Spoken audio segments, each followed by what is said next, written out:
the environment for doctors was changing, still is, but it was changing drastically right around 2015, 2016.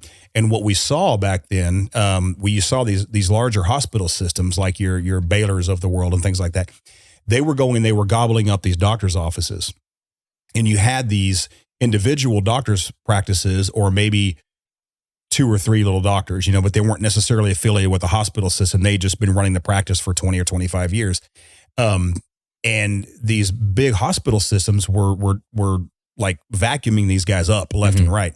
Well, the truth is most of these guys didn't want to sell out to the big hospital systems, because what would happen is the hospitals would come and they would negotiate rates and everything. But these doctors thought that they had to have insurance coverage or they wouldn't be able to stay in business. That's not correct, and it's never been correct. I think finally now a lot of that mindset's finally changing. But even as recently as 10 years ago, doctors fully believed they had to take insurance in order to make any money. Yeah. It's never been true, but maybe a long time ago, but not anymore. And to get that mind shift, it was virtually impossible. Okay, very, very few doctors would listen to us when we would say, well, why don't you give up the insurance and go all cash? They would sit there and, I can't do that.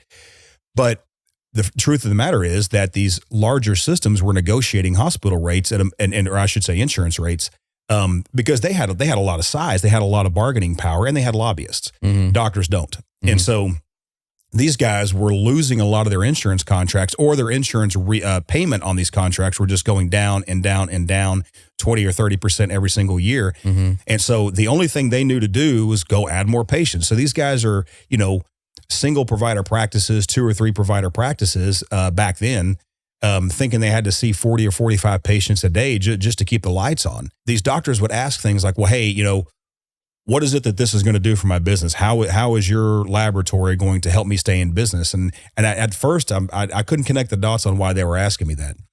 And it finally dawned on me that a lot of these guys were really struggling, and that there's a need. It wasn't for me. It wasn't that. I think I had a kind of a bigger perspective than some of these doctors did, and some of them did well, but I would think, okay, there's a need here. Okay. These guys are having a hard time, and if they're asking me for help, then they need help. I mean, all I am is a rep bringing a lab to them, and they're asking me for help on what they can do about their business. So, that's what led to the discussion. And when I had met Clay, he had told me the same thing. And that's what led us to this. Hey, why don't we open up this management and consulting business and see if we can go help these guys?